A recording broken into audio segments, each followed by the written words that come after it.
buenas tardes a todos.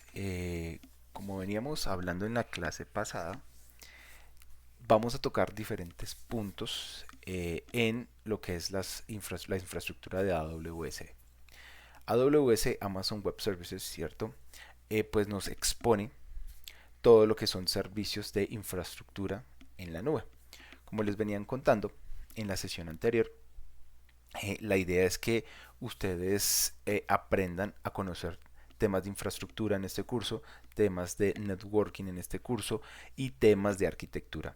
Sin embargo, este es un curso enfocado 100% a seguridad ofensiva. Pero pues para poder aprender a comprometer estos servicios, para poder identificar vulnerabilidades sobre este tipo de tecnologías, hay que entender por lo menos lo básico de la infraestructura en la nube, ¿no? Entonces, en la sesión pasada veíamos este mapa y veíamos cómo funcionaba, ¿no? Que primero empezaba desde el cliente, pasaba por el Amazon Road 53 DNS, después pasaba por un WAF, después seguía con un Amazon CloudFront, ¿cierto? Y entraba a una región, de esa región entraba a nuestro Elastic Load Balancing, ¿cierto? De ahí pasaba a un web server, por ejemplo, sostenido sobre un Amazon EC2 y de ahí nuevamente entraba un balanceador de cargas para que para un procesamiento de data y finalmente pasaba a un tema de almacenamiento, ¿no? En este caso un Amazon RDS. Muy bien. Después de eso, pues había una réplica, ¿cierto? Hablábamos que era un modelo de alta disponibilidad, porque pues porque si llegaba a haber algún problema, alguna falla, pues teníamos toda nuestra infraestructura en otra región, ¿cierto? Si se dan cuenta, aquí está en el este y aquí está en el oeste, ¿cierto? Este uno, este 2 y pues si llega a haber algún problema de disponibilidad, pues inmediatamente podemos entrar a utilizar esta infraestructura que está preparada para eso, ¿no? Y por supuesto, pues la información se está replicando siempre para qué, pues para que si llega a haber algún problema, pues tengamos nuestra infraestructura totalmente lista y preparada para su funcionamiento. ¿Listo? Muy bien. Entonces, como les venía contando, este no es un curso de arquitectura de infraestructura, es un curso de ciberseguridad, pero vamos a tocar unos temas bien importantes. Entonces hablábamos del esquema de responsabilidad, ¿cierto? Compartida entre AWS y el customer. Recuerden que el primer corte vamos a tratar todo lo que es tecnología AWS, después nos vamos a ir a Azure, después a bases de datos, a nubes GCP, Oracle y si nos da el tiempo vamos a tocar algunas otras tipos de tecnologías. ¿Listo? Muy bien. Entonces, continuando con AWS Services de la clase anterior, estábamos hablando de lo que es VPC, ¿no? Entonces, el Virtual Private Cloud, donde pues tenemos unas características bien interesantes, como que tienen un direccionamiento en IPv6, IPv4, eso depende del consumidor, del que implementa y despliega los servicios. Y, por ejemplo, algo bien importante, el tema de las subnets, ¿no? Tenemos, por ejemplo, esta Availability Zone, ¿cierto? Del Data Center 1 y Data Center 2 en dos partes diferentes, ¿no? Entonces tenemos una subnet 10.0.1/24, ¿cierto? Y aquí 10.0.2/24. Muy probablemente estas dos no se puedan tocar, ¿cierto? Es decir, no puedo llegar si llego a hacer un ping desde la 1 hasta la 2, pero pues depende también las configuraciones que se hagan, ¿cierto? Y en general tenemos pues un direccionamiento general de nuestra VPC, ¿listo? Hablamos de los gateway, de los endpoints, ¿cierto? De la facilidad de exponer servicios de una VPC en Azure hacia Internet.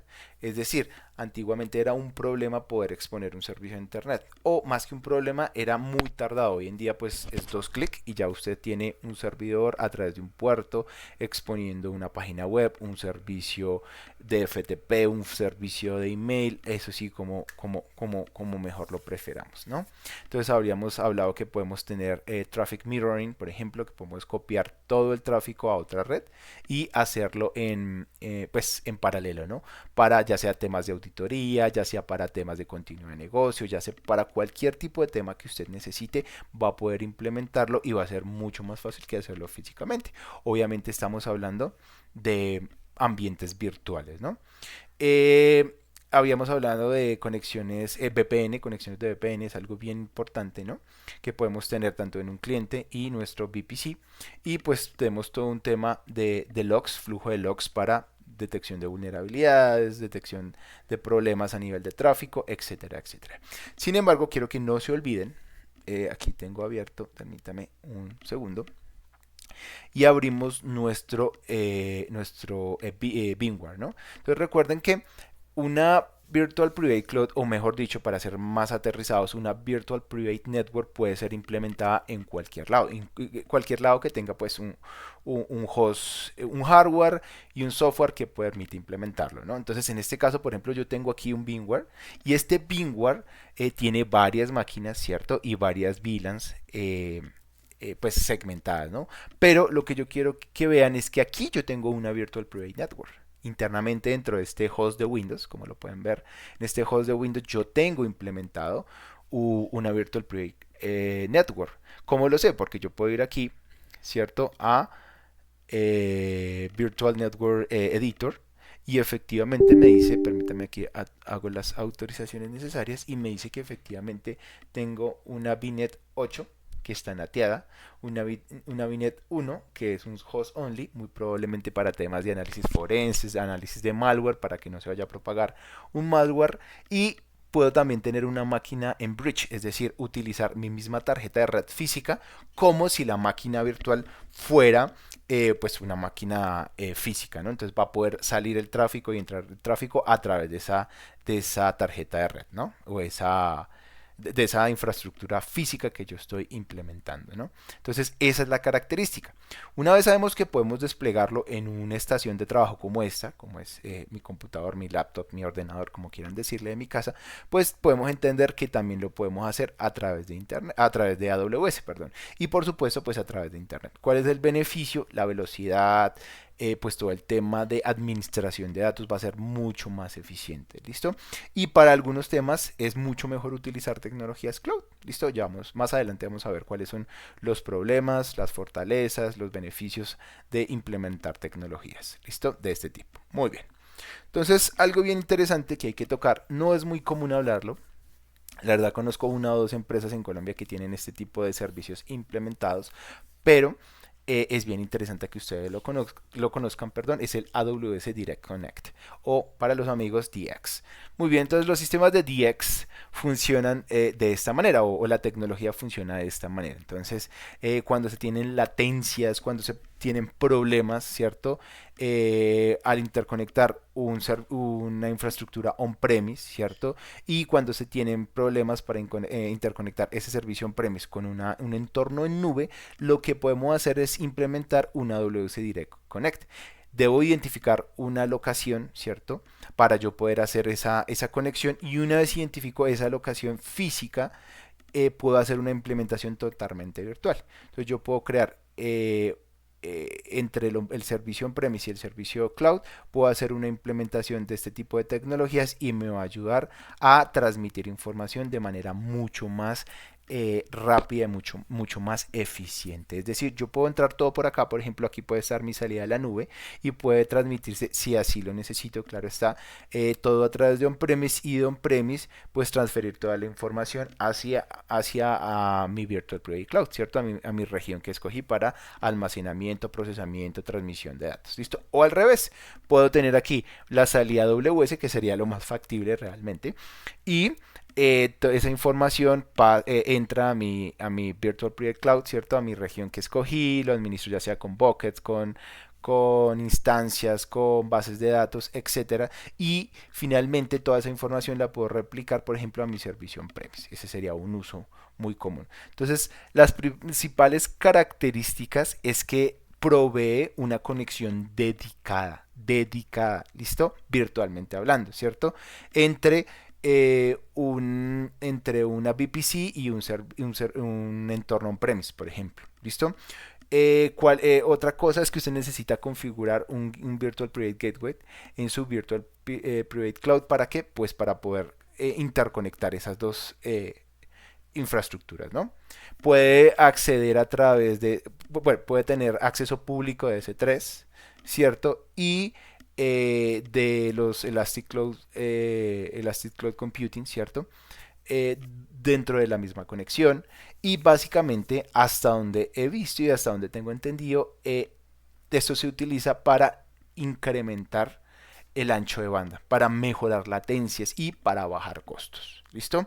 Y pues obviamente soporta IPv4 y IPv6 y normalmente se utiliza cuando queremos interconectar sistemas on-premise, como ya les había mencionado, y una nube. ¿Listo? Bueno.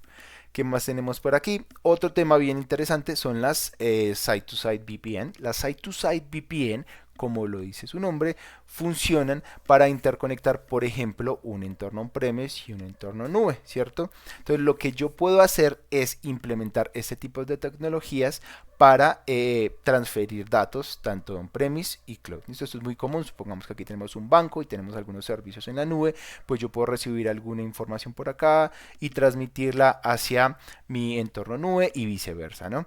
¿Cuál es la característica de las VPNs? Pues recuerden que las VPNs son un túnel de cifrado que se establecen entre dos puntos, ¿cierto?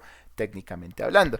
Por supuesto, viene todo un tema de networking, viene todo un tema de infraestructura, pero la característica principal es que una vez yo establezco una VPN, ¿cierto? Una vez yo establezco una VPN, yo puedo evitarme el costo de el cableado. Es decir, voy a poner un ejemplo. Yo tengo un data center en Bogotá, otro en Medellín, ¿cierto? Entonces yo lo que puedo hacer es que en vez de crear una conexión punto a punto o una conexión dedicada, ¿cierto? Yo puedo utilizar esta de redes que todos tenemos que llamamos Internet y a través de esa red de redes enviar la información que necesito. Y usted se preguntará, ¿pero eso no es inseguro? Por supuesto que muy probablemente es inseguro mandar tráfico confidencial, mandar tráfico a través de Internet. Por eso se habla de un túnel de cifrado, porque una vez yo establezco una VPN entre un punto y otro, se crea una conexión, si es como si yo mandara un cable de aquí hasta Medellín y a través de ese cable nadie va a poder acceder a esa información. ¿Por qué? Pues porque precisamente lo está protegiendo un cifrado de punto a punto, ¿no? Entonces esa es la característica principal de los site-to-site VPN. ¿Mm? Muy bien. Por supuesto, a través de Internet, ¿no? Muy bien, entonces hay otro tema bien interesante que se llaman los client VPN. Entonces, normalmente yo puedo utilizar los client, perdón, los client VPN cuando quiero conectar, por ejemplo, es uno de los casos más comunes cuando quiero conectar un cliente, ¿cierto? Y ir hasta un data center on-premise, por ejemplo. Entonces, si yo estoy en mi casa y me quiero conectar a mi servidor de data center físico, ¿cierto? Aquí en Bogotá o en Estados Unidos, pues yo lo que puedo hacer es una conexión a través de VPC, perdón, a través de VPN. ¿Qué hace esto? Que es como si yo estuviera trabajando en el lugar, en el data center, ¿listo? Y pues lo hago a través del servicio de VPC. ¿Listo? ¿Que hay otras tecnologías? Claro que sí, que hay otras maneras de hacerlo, claro que sí, pero esto es uno de los casos más utilizados para este tipo de tecnologías del client VPN. ¿Listo? Adicionalmente, por ejemplo, yo puedo interconectar, como dice aquí, permiten interconectar sus instancias EC2, ¿cierto? Es decir, sus máquinas virtuales, ya profundizamos en este tema, ¿cierto? Sobre una IP privada, ¿listo? Solo si usted pues tiene ya una VPC network, ¿no? Obviamente, y eso ya lo vamos a profundizar, ¿listo? Adicionalmente, pues el ejemplo más clásico es que yo puedo establecer la conexión entre mi cliente y mi data center a través de internet, solo que lo hago a través de este túnel de cifrado y utilizo uno de los servicios de AWS. ¿Listo? Para que lo tengamos en cuenta. Muy bien. Y me preguntará usted, bueno, ¿y qué tipos de autenticaciones tengo yo a la hora de implementar un VPN client sobre AWS? Pues esa es una de las grandes ventajas que tiene AWS. Que yo si tengo Active Directory, puedo utilizar ese tipo de autenticación. ¿Cierto? Puedo utilizar pues cualquier tipo de servicio de Active Directory, si yo tengo un servicio federado, ¿cierto? Eso lo vamos a ver cuando veamos Azure, pero cualquier tipo infraestructura que soporte Active Directory lo voy a poder yo implementar y me voy a poder autenticar contra ese tipo de sistemas. ¿Listo? Y lo más importante, pues uno de los beneficios y por los cuales he estado viendo que muchas empresas están migrándose a autenticación con Active Directory, ¿cierto? Es el Multifactor Authentication. Recuerden que normalmente cuando uno se autentica en un sistema de Active Directory, ¿cierto? Normalmente se puede implementar un sistema de Multifactor Authentication. ¿Qué quiere decir esto? Que yo con mi celular puedo tener un segundo factor de autenticación, incluso si soporta huella, mi celular puede ser hasta un tercer factor de autenticación. Yo pongo mi usuario, mi contraseña, ¿cierto? Adicionalmente puedo poner un código, ¿cierto? Un código, un OTP, ¿cierto? Un OTP que se actualice cada minuto y adicionalmente si mi celular, mi dispositivo móvil soporta la autenticación con huella, pues también lo puedo agregar. Entonces ya serían 3 factores de autenticación. Algo que sé, algo que tengo y algo que soy, que sería en este caso mi huella. Muy bien. Mutual Authentication, que quiere decir eso, que puedo implementar certificados, ¿cierto? Para la autenticación o que si quiero, yo puedo, por ejemplo, no sé, usted quiere implementar un sistema de autenticación tercerizado, pues lo va a poder hacer. Y obviamente una vez lo conecte con AWS, usted va a utilizar ese sistema tercerizado para poder autenticarse con este tipo de tecnologías de Client VPN. Otro tema bien interesante es el Single Sign-On. El Single Sign-On, perdón, de IAM. Recuerden que, ahorita lo vamos a ver más adelante, IAM es una característica, es un feature que tiene AWS.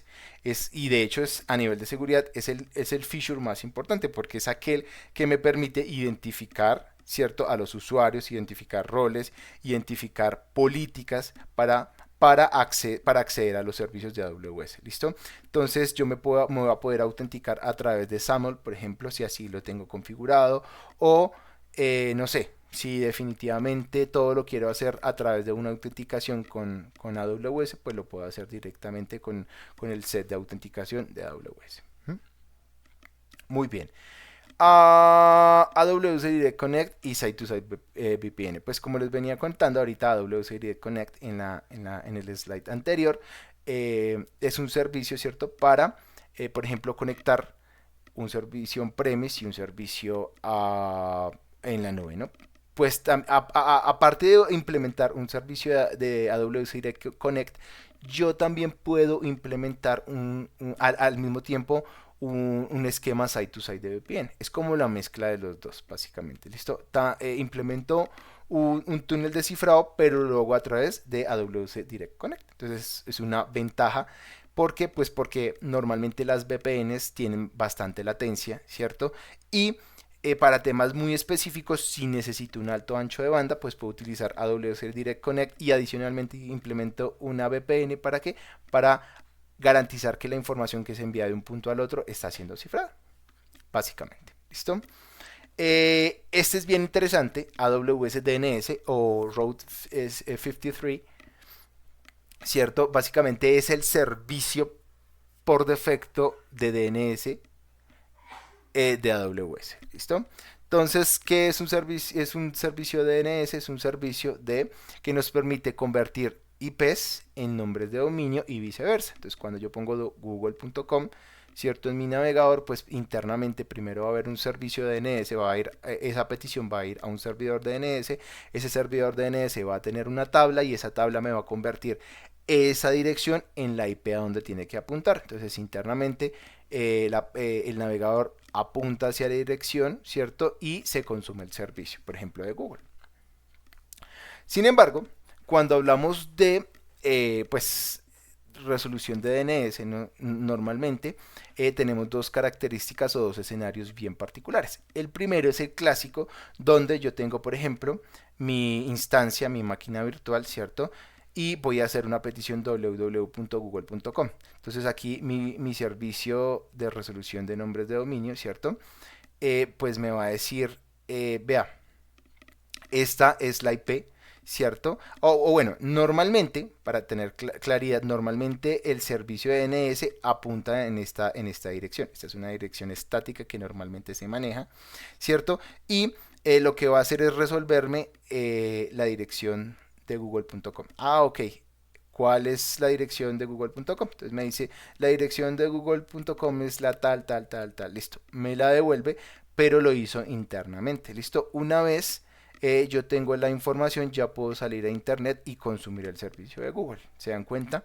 Pero hay gente que dice, o hay profesionales que dicen, no, a mí no me gusta utilizar el servicio por X o Y motivo. Entonces, aquí lo que hacen es implementar un custom DNS server, llámelo, no sé, Tableau, llámelo el servicio de Windows, llámelo algún otro servicio que me permita prestar este servicio, valga la redundancia, ¿cierto? Entonces voy a hacer la misma consulta, me va a dar la respuesta y voy a salir a internet a consumir ese tipo de información, ¿no? Entonces eso es lo que nos permite. Entonces normalmente esto, hasta donde tengo entendido, viene por defecto, ¿m? Viene por defecto, ¿listo? Entonces, pues ya es cuando usted lo deshabilita que tiene que empezar a implementarle algo que le permita hacer ese servicio de DNS, ¿no? Porque si no, pues no va a poder funcionar así nomás, ¿no?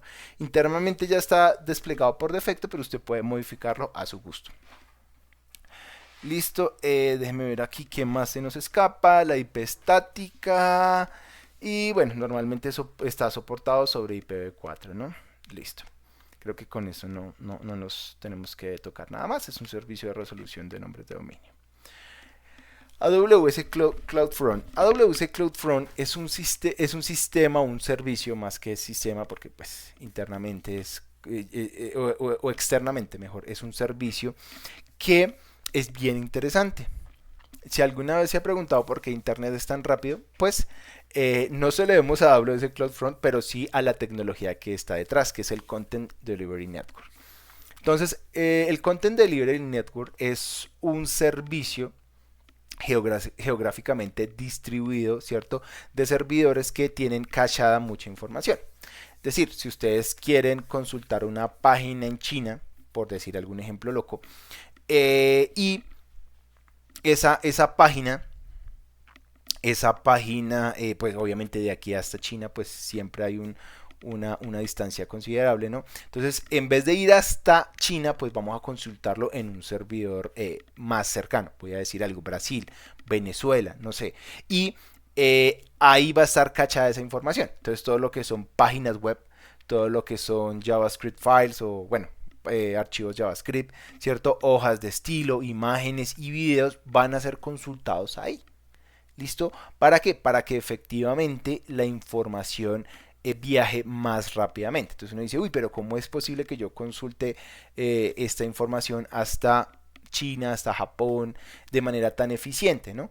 Pues porque precisamente hay un servicio de Content Delivery Network, hay unos servidores estratégicamente ubicados para que se acceda a esta información de manera mucho más fácil y mucho más eficiente y pues que trabaje el internet de manera mucho más rápida, ¿no? Bueno, realmente el servicio que se está exponiendo sobre internet, ¿listo? Entonces, por supuesto, tiene mejoras en el rendimiento, ¿cierto? Ya que pues todo está cachado, el contenido está cachado, ¿no? Y pues mejora la experiencia de usuario, ¿listo? Sobre AWS, y para ser más exacto, sobre AWS se tienen 216 puntos, ¿cierto? Globalmente. Básicamente, este es el escenario, ¿no?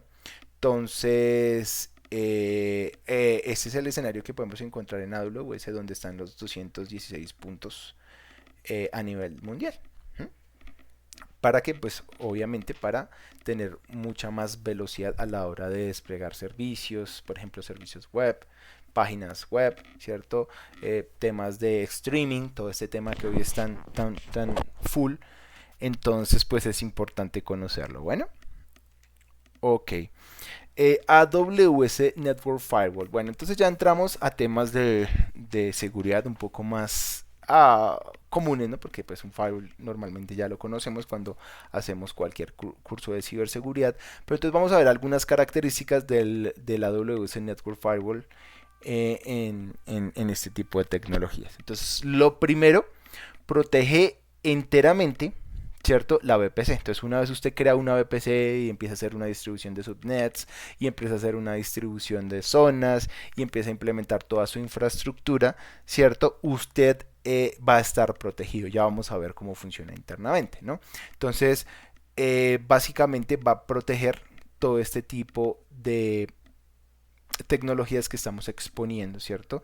Y lo va a hacer en el modelo OSI desde la capa 3 hasta la capa 7.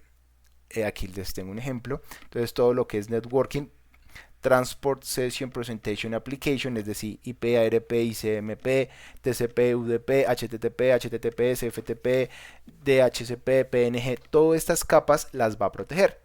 Y si usted se pregunta por qué estas no las está incluyendo, porque todo esto son servicios virtualizados. Obviamente sí las está protegiendo, solo que como estos son servicios virtualizados, pues estamos hablando lógicamente de una protección a nivel de capa lógica. Por eso hablamos que es desde la capa 3 hasta la capa 7. ¿Listo? Entonces devuelvo aquí la diapositiva. Muy bien. Entonces usted puede proteger, ¿cierto? O puede inspeccionar o puede filtrar, que realmente la función de un firewall de red, de una VPC a una VPC. Entonces, si tengo 3, 4, 5 VPCs, pues usted puede también hacer una implementación para que se comuniquen entre diferentes VPCs y pues establecer que desde una VPC a otra VPC se está enviando tal información a través de tales puertos, a través de tal servicios, ¿cierto? A través de tal API, y eso nos va a garantizar que efectivamente hay unos puertos abiertos y que solo desde ciertas IPs, ya sean estáticas, o dinámicas, eso depende de cómo lo configuremos, normalmente es estático, ¿cierto? Va a poder interactuar, ¿cierto? Todo lo que son salida de internet, todo lo que es la salida hacia internet y todo lo que es la entrada desde internet. Que si alguien se intenta conectar desde Japón, desde China, desde Rusia, y ahorita hay una guerra con Rusia y que no se puede, entonces usted puede hacer una implementación para que todo lo que sea el segmento de IPs rusos, ¿cierto? Todo lo que sea el ancho de banda, no, perdón, todo lo que sea el segmento, es la palabra que estaba buscando, todo lo que sea el segmento de IPs, ¿cierto? De China, de Rusia, de todos estos países que están constantemente en conflicto o algún tema así, pues vamos a poderlos bloquear y vamos a evitar que hagan esas conexiones. Ay, profe, que ya existen los sistemas de VPN que en los que yo puedo saltarme una IP. Sí, pero por lo menos hay una restricción a nivel de segmentos de red, ¿listo? A nivel de país. Muy bien. ¿Qué más? Internamente, AWS Network Firewall usa AWS Gateway Load Balancer, entonces normalmente ya está implementado por debajo este sistema de balanceo de cargas, ¿cierto? Para recepción de peticiones o para salida de peticiones. Bueno, creo que por aquí no es nada más. Aquí ya lo habíamos visto y aquí, ese es el esquema que quiero que veamos, es un esquema bien interesante. Cuando hablamos de inbound y outbound. Entonces, cuando hablamos de inbound, hablamos de todas esas reglas que creamos de entrada hacia nuestra VPC en una región específica. Acuérdense que cuando hablamos de nube, hablamos de regiones. ¿Por qué tenemos que hablar de regiones? Porque yo puedo implementar una VPC, una Virtual Private Cloud, ¿cierto? En Estados Unidos, en el este de Estados Unidos, otra en Brasil. Y permítanme, me devuelvo para ser claros. Por ejemplo, yo puedo poner una en el oeste de Estados Unidos, puedo poner otra en Brasil, otra en Colombia, por decir algo, puedo poner otra en Europa y de acuerdo a eso, ¿cierto? Pues voy a implementar una serie de reglas a nivel de firewall. ¿Listo? Entonces, normalmente, si viene una petición de entrada, va a entrar en primera instancia por el Internet Gateway, ¿cierto? De AWS. Luego va a pasar a este Firewall Endpoint que va a consultar en el servicio de AWS Network Firewall, va a consultar qué reglas hay, qué puedo hacer, qué no puedo hacer. En el momento que consulta y hay una denegación, pues hasta ahí llega la petición. Si se permite, ¿cierto? Si no es deny la petición, pues entonces continúa. Entonces entramos aquí desde el Firewall Endpoint, entramos a un Application Load Balancer para un tema de balanceo de cargas, ¿cierto? Y de ahí pasa directamente hacia las instancias. Una vez entran a las instancias, hay una confirmación de entrada. Luego, si estamos hablando de un TCP, ¿cierto? Hay una confirmación, nuevamente pasa por el balanceador de cargas, entra el firewall endpoint y como última le registra a AWS Firewall, Network Firewall que efectivamente se hizo la petición o la conexión correctamente a través de todo este flujo. De igual manera, si queremos salir, ¿cierto? Hacia algún servicio en Internet, a consumir algún servicio, ¿cierto? Entonces va a pasar por el NAT Gateway, después va a ir al Firewall Endpoint, él nuevamente va a revisar, me dice sí, no hay problema, puede salir o no, no puede salir, ¿cierto? Si puede salir, pues va a pasar por Internet Gateway y va a salir hacia Internet. Básicamente como funciona cualquier firewall, solo que aquí lo mostramos de manera más aterrizada para que se conozca que a nivel de firewall de red, todavía no estamos hablando de WAF, no estamos hablando de otras tecnologías, a nivel de firewall de red podemos tener reglas de entrada, reglas de salida, bloqueos de segmentos de red, bloqueos de zonas, bloqueos, no sé, por algún tipo de comportamiento. Ya cuando veamos las diferencias entre los tipos de firewall que hay a nivel de AWS, pues ya vamos a entender qué otro tipo de bloqueos podemos hacer. ¿Listo? Muy bien. Les cuento que los extraño, es mucho más divertido dictar clase cuando están preguntando, cuando están diciéndome, pero pues por el evento que tuve hoy, pues prefiero hacerlo de esta manera, ¿listo? Ya si quieren en la próxima sesión profundizamos algunos temas que tengan dudas y hacemos algunos ejemplos para que sea un poco más claro. ¿Listo? Ahora sí, entremos al WAF. Entonces, como ya vemos, existe el firewall de red y ahora vamos a ver el firewall de aplicaciones. Entonces recuerden que este tipo de firewall trabaja en capa 8, iba a decir en capa 7, ¿cierto? Aquí lo dice claramente, sí. Protege sus aplicaciones de exploits. Acuérdense que los exploits hablamos de códigos que nos permiten comprometer, que nos permiten automatizar la explotación de una vulnerabilidad. Eso es un exploit. Es una serie de pasos para explotar una vulnerabilidad. ¿Listo? Entonces, pues normalmente el WAF no se va a enfocar hacia configuraciones de red, aunque más adelante lo vamos a ver que sí, pero ya voy a explicarles. Cuando hablamos de WAF nos vamos a enfocar en todo lo que es capa de aplicación. ¿Listo? Porque pues precisamente el WAF nos permite defendernos de ataques comunes, ¿cierto? Sobre los sitios web. Como vimos en el semestre pasado, los ataques más comunes, ¿cierto? Sobre aplicativos web, perdón, son los SQL injection, los cross-site scripting, los ataques de denegación de servicio, aunque pues eso hay que mirar desde qué óptica se está viendo, ¿no? Porque recuerden que hay ataques de denegación de servicio y no estamos hablando de la clásica sobrecarga de peticiones, no. Por ejemplo, yo puedo tener una denegación de servicio a nivel de aplicación. Y usted se preguntará, ¿pero cómo, profe? Y yo le explicaré. Si su aplicación está diseñada, usted diseña una aplicación para cargar un archivo, ¿cierto? Y su archivo pesa, voy a poner un ejemplo, 50 gigas, 100 gigas, 200 gigas, una tera, y su servidor no está en la capacidad de recibir tanta información y estaba recibiendo solo imágenes, pues cuando empieza a cargar, empieza a cargar, empieza a cargar, empieza a cargar, la memoria RAM empieza a subir, el procesamiento empieza a subir y muy probablemente, no estoy diciendo que siempre sea así, puede haber un colapso, perdón, del servidor o del servicio que usted está implementando. Entonces, al hacer esa carga maliciosa, porque pues si está hecho con esa funcionalidad de dañarles el servicio que usted está implementando, pues va a poder saturar el servicio y se reinicia la máquina o algo raro pasa o no hay servicio, por eso se llama denegación de servicio. Entonces mire que no solo hay denegación de servicio a nivel de capa de red, ¿cierto? A nivel de envío de paquetes y que el servidor se sature por tantos paquetes recibidos, sino que también lo puede hacer en capa 7, en capa 7 a nivel de aplicación. Yo puedo hacer una carga de archivos y el servidor no está preparado, se sobrecargue, se reinicia o se apaga o vaya a saber qué puede pasar. O como decíamos en Windows, el pantallazo azul de la muerte. ¿Listo? Entonces los WAF protegen ese tipo de peticiones maliciosas. ¿Listo? Ese tipo de ataques maliciosos. Protegen también ataques de DOS, ¿cierto? De DOS, ataques de denegación de servicios distribuidos. ¿Listo? Es decir, que no vienen de un solo origen, sino que vienen de varios orígenes. Adicionalmente, Pues digamos que quiero que entiendan, porque como esto es una clase de seguridad ofensiva, quiero que entiendan que un WAF no me va a proteger de todas las vulnerabilidades. ¿Listo? Y que adicionalmente no me va a proteger de todos los tipos de ataques. ¿Qué quiere decir? Que normalmente los WAF están preparados para que para que cuando uno esté haciendo las pruebas o el atacante esté atacando, valga la redundancia, se envíe, por ejemplo, un script alert 1 cierro el script, ¿cierto? ¿Qué quiere decir esto? A ver lo explico un poquito mejor.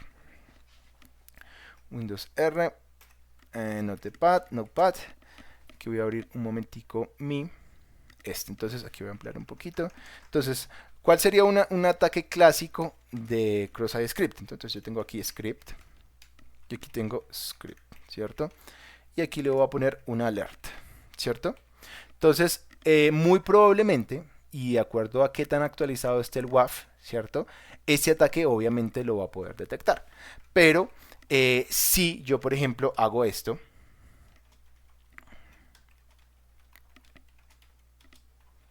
¿cierto? Entonces, mire lo que estoy haciendo. Estoy cambiando el payload. Entonces, aquí él estaba esperando, por ejemplo, XSS, ¿no? Aquí yo, por ejemplo, le voy a poner 1, 2, 3 o 1, 4, 4, 4, 4, algo que no estaba preparado, ¿cierto? Y aquí nuevamente voy a hacer esto. Entonces, al hacer esto, no estoy diciendo que siempre pase, es un ejemplo, ¿cierto? Al hacer esto, muy probablemente el WAF esté esperando solo este tipo de peticiones. Cuando yo le empiezo a cambiar los caracteres, pues es lo que hace lógicamente que es comparar las peticiones, ¿cierto? Los strings que estoy enviando a través de mi aplicación con un registro en una base de datos, con una serie de comportamientos que normalmente se da. Entonces, ojo, los WAF ayudan, nadie está diciendo que no. Si usted me pregunta, ¿tiene que tener implementado un WAF? Claro que lo tiene que tener instalado. Sin embargo, los WAF también pueden ser bypasseados. ¿Listo? Hay muchas técnicas. Esta que les mostré es una de las técnicas más sencillas. ¿Listo? Hay otros tipos de técnicas. Por ejemplo, codificar la información en UTF, no, perdón, eso se llama en Unicode. Entonces, si yo codifico la información y él la recibe y la interpreta, pues el WAF dice, no, eso yo no lo veo como peligroso, siga, por favor. ¿Listo? Entonces, esa es una de las desventajas de los WAF. ¿Listo? No me va a proteger de todos los tipos de ataques, pero por lo menos los ataques tradicionales ya los contrarrestra, ya los bloquea. Entonces dice, uy, me está intentando atacar, apague y vámonos. ¿Listo? Bueno, aquí miren, antes de que saltemos, rule actions. Entonces puede hacer bloqueo, permitir, bloquear, ¿cierto? O implementar un captcha para ver si el que está haciendo el ataque es una persona o definitivamente es un bot o es un programa que está intentando romper la seguridad de una aplicación, que es lo que normalmente hacemos. Trabaja sobre HTTP y sobre los headers de HTTP, el body y todos los temas de URL, ¿listo? Muy bien. Entonces, eso a nivel de protección, de networking, ¿listo? Obviamente esto es un brochazo porque hay otros tipos de tecnologías, hay otros tipos de servicios que implementa AWS. En esta sesión vamos a ver esos que son como los más comunes y pues recuerden que nos estamos guiando en nuestro esquema de la clase pasada. Entonces, es bien importante conocer cada uno de esos puntos pues para poder hacer los ejercicios que tenemos preparados para la clase. Muy bien, entonces continuemos. EC2. Entonces, para los que no sepan, EC2 viene de ECC, Elastic Cloud Computing, sino que en vez de una C le pusieron un 2. ¿Por qué? Porque son dos Cs, entonces lo pueden representar de esa manera. Elastic Cloud Computing. ¿Por qué se llama elástico? Pues porque como son máquinas virtuales, yo puedo agregar, modificar, cambiar, destruir, duplicar, crear, etcétera, etcétera, etcétera, ¿cierto? A nivel de máquinas virtuales. Lo mismo que hacemos con VMware, lo mismo que hacemos con VirtualBox, tomar snapshots, básicamente. Entonces, perdón aquí. Entonces, cuando hablamos de Elastic Cloud Computing, pues hablamos de todos los servicios de máquinas virtuales, ¿cierto? Llámese Windows, llámese Linux, llámese Android, llámese cualquier sistema que se pueda virtualizar, usted lo va a poder implementar en un Elastic Cloud Computing, ¿listo? Características, pues va a tener una IP ¿cierto? Va a tener varias tarjetas de red, ¿cierto? Va a tener las que usted quiera implementar. ¿Por qué? Porque son virtuales. Va a poder tener una memoria RAM, va a poder tener un procesador asignado, ¿cierto? Y va a poder ser dedicado o no. Ojo acá lo que voy a decir. Eh, Cuando hablamos de máquinas virtuales en la nube, hay dos tipos de máquinas virtuales. Muy probablemente hay más, pero los que nos interesa conocer para esta clase son dos. Uno, los que son recursos compartidos y dos, los que son recursos dedicados. Voy a abrir aquí Paint.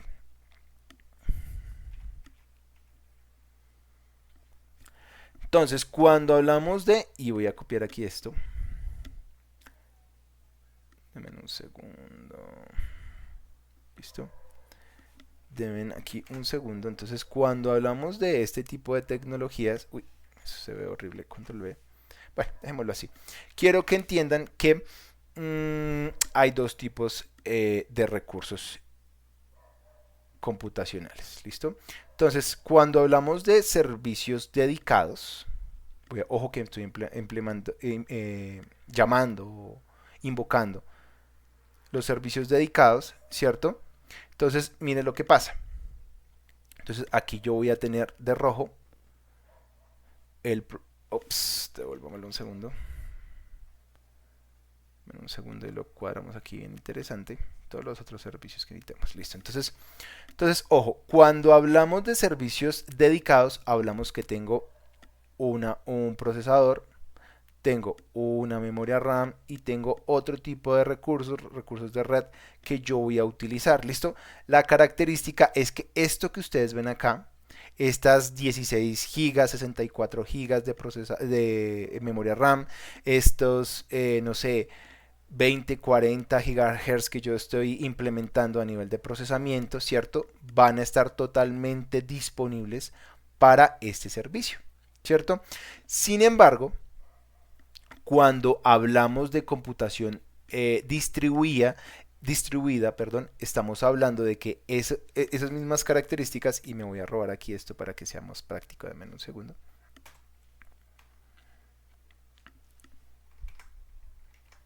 Este tipo de servicios van a ser compartidos tanto con esta instancia, ¿cierto? Como con la de otro cliente. ¿Qué quiere decir esto? Que físicamente hablando, detrás de todo esto hay un hardware allá, ¿cierto? Y mientras usted no utilice esto, recuerden que los servidores no siempre están procesando procesando la información al 100%, ¿no? Entonces, mientras usted no esté utilizando el procesamiento al 100%, pues esos recursos van a estar compartidos con otra instancia virtual. ¿Me hago entender? Entonces, en ese orden de ideas, yo puedo estar compartiendo físicamente recursos. Aquí voy a pegar este otra vez.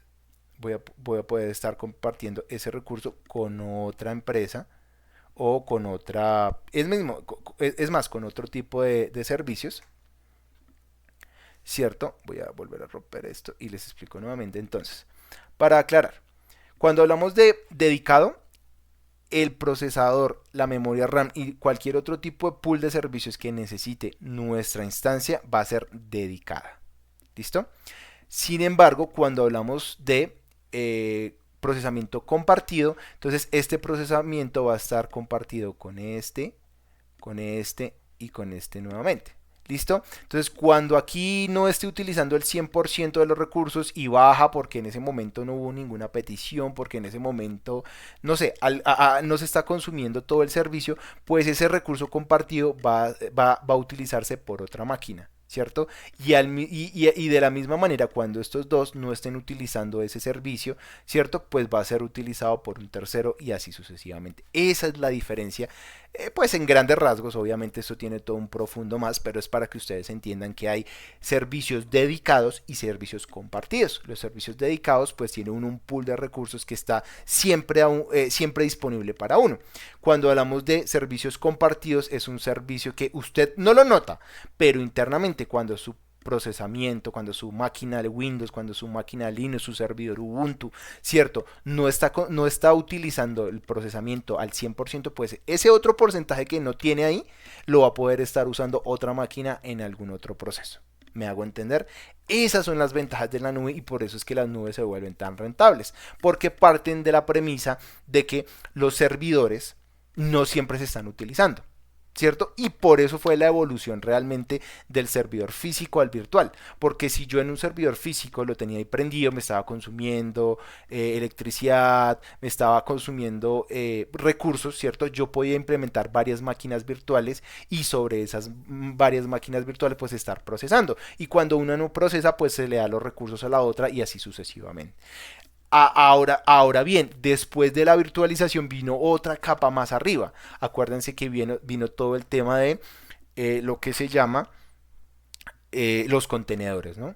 Que es otro nivel de extracción, porque aún así las máquinas virtuales no siempre se están consumiendo. Entonces uno puede hacer, o mejor dicho, no siempre están consumiendo el total de su porcentaje de procesamiento que tienen disponible, ¿no? Entonces lo que podemos hacer es hacer otro nivel de extracción y entrar en los contenedores. Entonces dentro de una máquina virtual hay otras mini máquinas virtuales, por decirlo de alguna manera, ya más adelante lo explicaremos cuando entremos a hablar de Docker, Kubernetes y todos los servicios que hay, ¿cierto? Ya vamos a profundizar en eso, pero es básicamente para que no se me pierdan.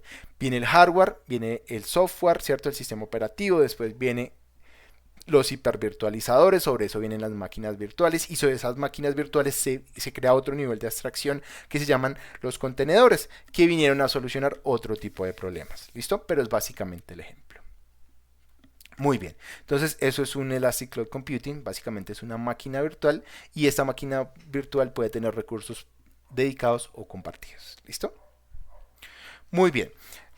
Y usted se preguntará, si alguna vez ha tomado cursos de nube, pues ya lo sabrá. Si usted nunca ha tomado cursos de nube, pues se preguntará, bueno, ¿y yo cómo me conecto a una instancia virtual?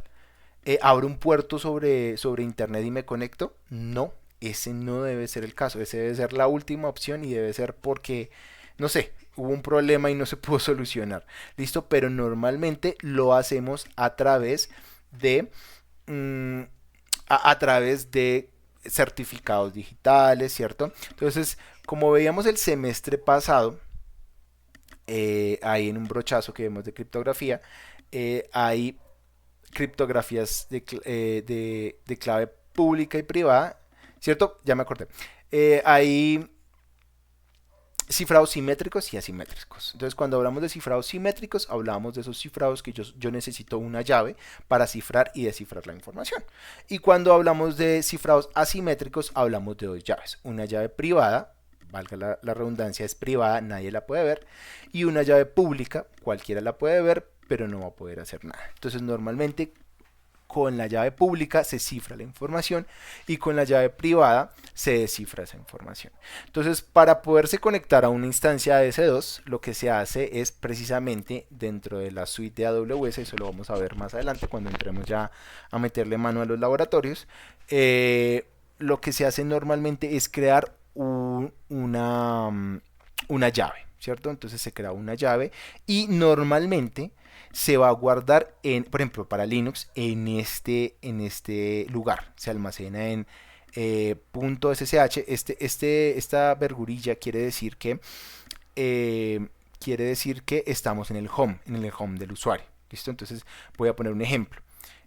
Home, Jesse Álvarez, /.ssh. Y este .ssh quiere decir que es una carpeta oculta, ¿listo? Entonces normalmente si usted le hace un ls no lo va a ver, pero si usted le hace un ls-a lo va a poder ver, ¿listo? Entonces una vez usted se almacena esa llave pública, entonces pues usted ya va a poder hacer la conexión, ¿cierto? Y va a poder descargar esa llave privada, conectarse al servicio y empezar a interactuar, ya sea a través de RDP, ¿cierto? En un servidor Windows o ya sea a través de SSH, a través de un servidor Linux, Ubuntu, Mint o cualquier otro sabor que prefiera. Entonces, esa es la manera con la cual normalmente uno se conecta. Entonces, si usted cree que uno va a poder crear un usuario y una contraseña para conectarse, no por defecto no está permitido. Normalmente para hacer ese tipo de conexiones y administrar un servidor, hacer una instalación de algún software, etcétera, etcétera, usted debe crear una llave, ¿cierto?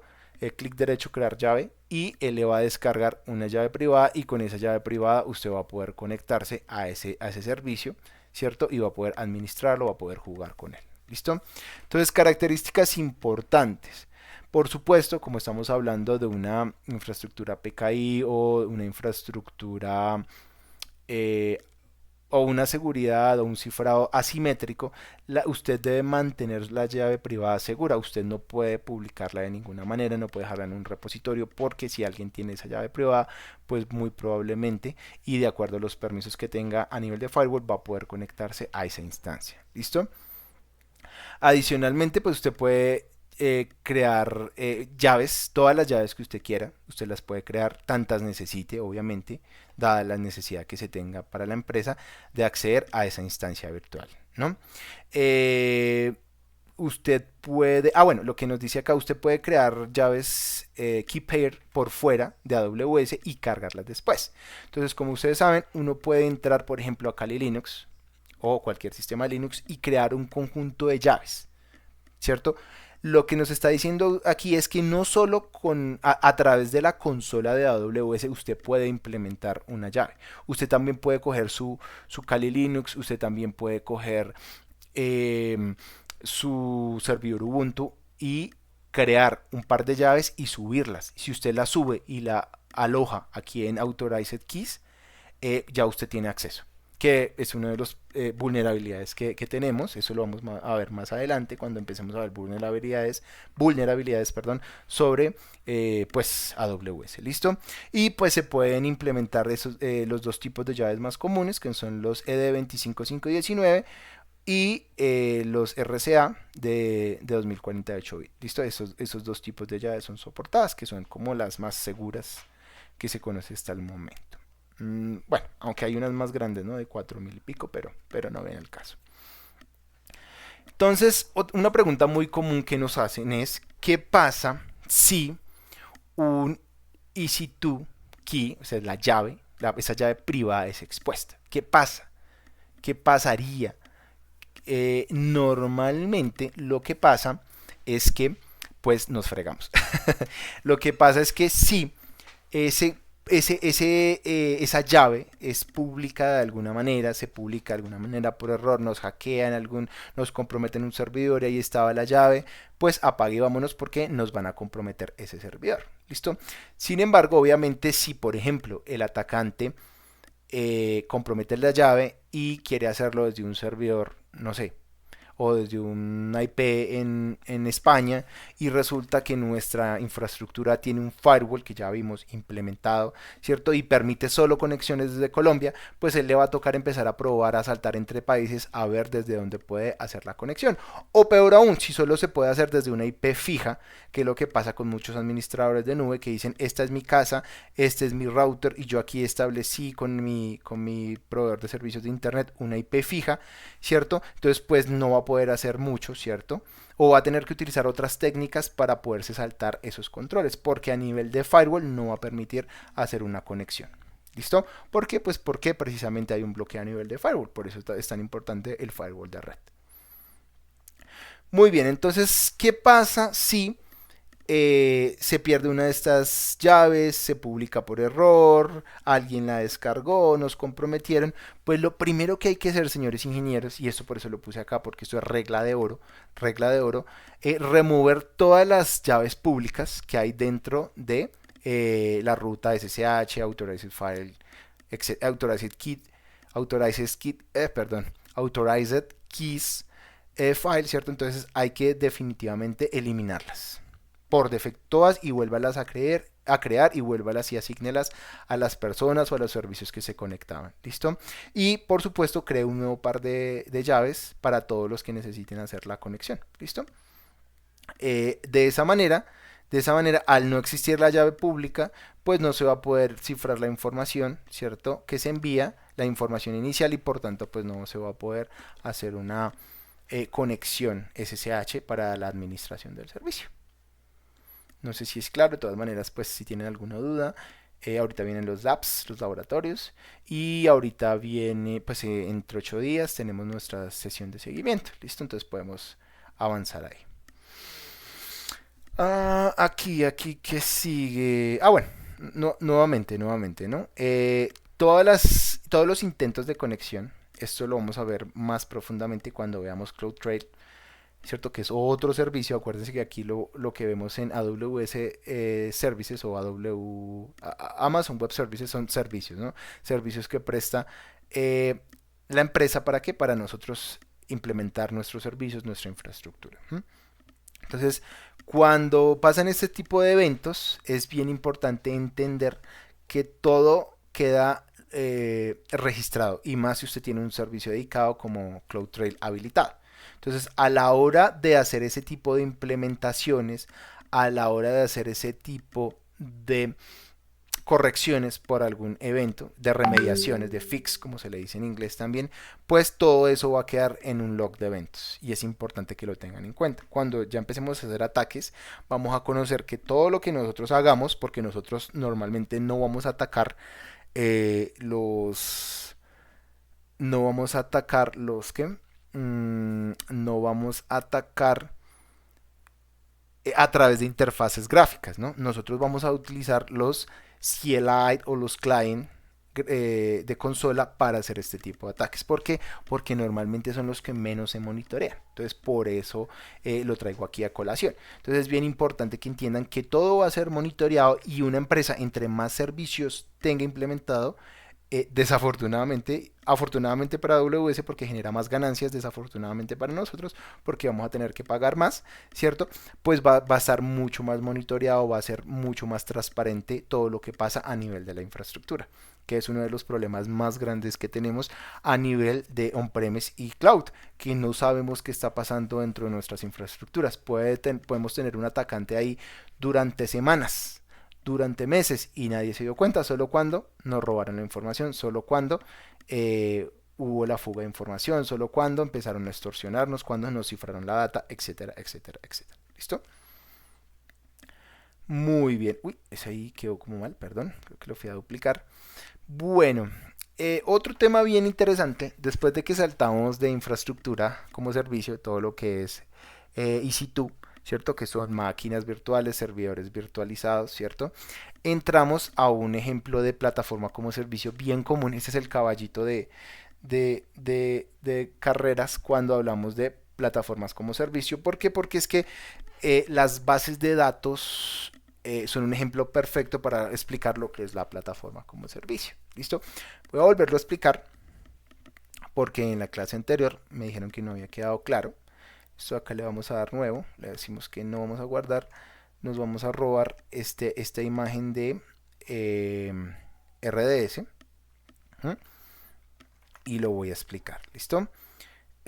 Ok, entonces aquí tenemos Amazon RDS. Entonces, ¿qué es Amazon RDS? Es Relational Database Services, creo que es, si mal no me equivoco, que son servicios de bases de datos relacionales, ¿cierto? MySQL, Postgres, Oracle, etcétera, etcétera, etcétera, etcétera. ¿Listo? Entonces, normalmente, cuando hablamos de virtualización y de plataformas como servicio, tenemos que entender que por debajo todo tiene un hardware, ¿no? Todo tiene un hardware que en este caso lo va a administrar AWS. Todo lo que es electricidad, todo lo que es ancho de banda, todo lo que se necesita para que este hardware funcione, pues va a ser administrado por AWS, ¿cierto? Después de eso vienen, perdón, aquí los sistemas operativos, llámelo Windows o llámelo Linux o llámelo el sabor que usted quiera, ¿cierto? Los cuales vamos a administrar nosotros. Es decir, este sistema operativo está corriendo sobre una máquina virtual, esa máquina virtual la vamos a administrar nosotros. A nivel de red, a nivel de parchados, todos los parches de seguridad, a nivel de actualizaciones, todas las actualizaciones que se tengan, que yo quiero una nueva versión porque es más segura, etcétera, etcétera, etcétera. ¿Listo? Esa administración viene por parte nuestra, ¿cierto? Pero normalmente en este tipo de servicios, en este tipo de servidores, ¿qué se hace? Se instala otro tipo de software, como por ejemplo las bases de datos. Pongámoslo aquí con un circulito y lo voy a poner en verde. Entonces, esas bases de datos necesitan un sistema operativo para correr y un hardware para correr, ¿cierto?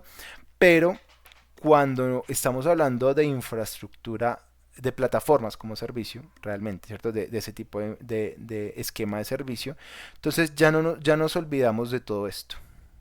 Y aquí lo voy a poner en negro. Nos olvidamos de todo esto. ¿Mm? Es decir, la máquina virtual no olvidamos. ¿Mm? El hardware, pues por ser un servicio en la nube, la olvidamos. Y solo nos encargamos de la administración de la base de datos.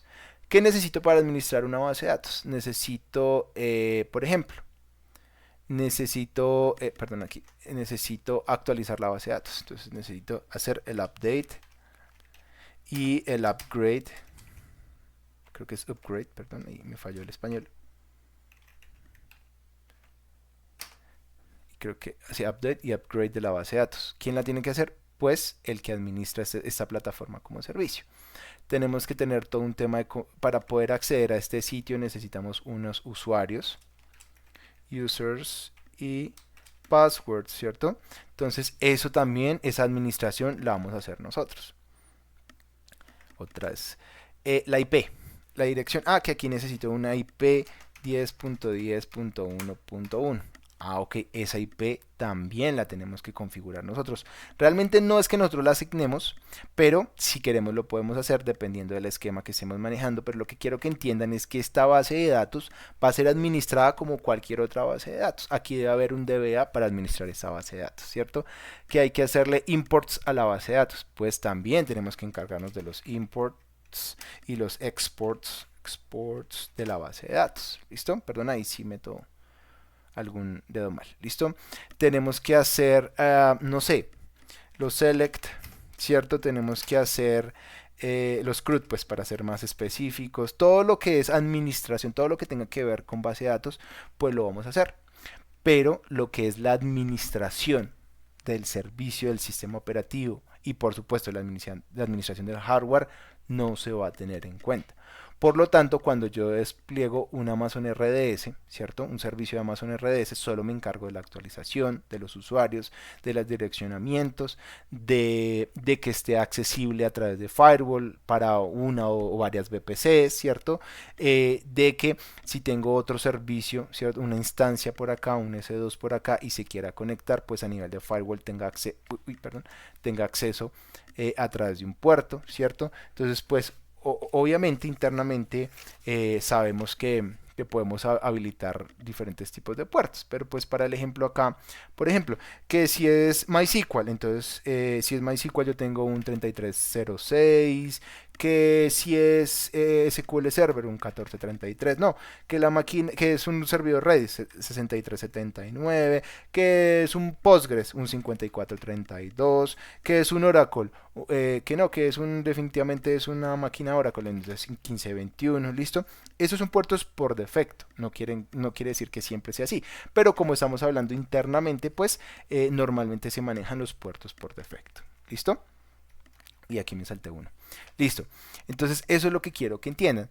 Que aquí sí tiene que haber una administración de esa base de datos. ¿Por qué? Pues porque es una base de datos. Necesitamos meterle información, extraer información. Necesitamos que tengan usuarios, contraseñas, la actualización. Pero a nivel de sistema operativo es como si fuera... No es como, es transparente para nosotros. No existe, no existe, no existe. ¿Por qué? Porque esa administración la va a hacer... ¿la va a hacer quién? La va a hacer AWS. ¿Listo? Muy bien.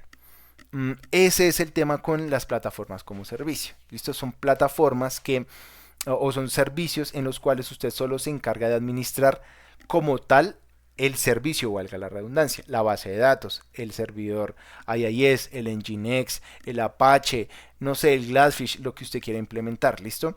Obviamente debajo de eso hay un sistema operativo, pero esa administración es realizada ¿por quién? Por AWS. Perdón. Listo, y continuamos con los buckets. Los buckets vienen de la traducción en inglés, que son como baldes, ¿no? básicamente baldes. Los baldes o los buckets son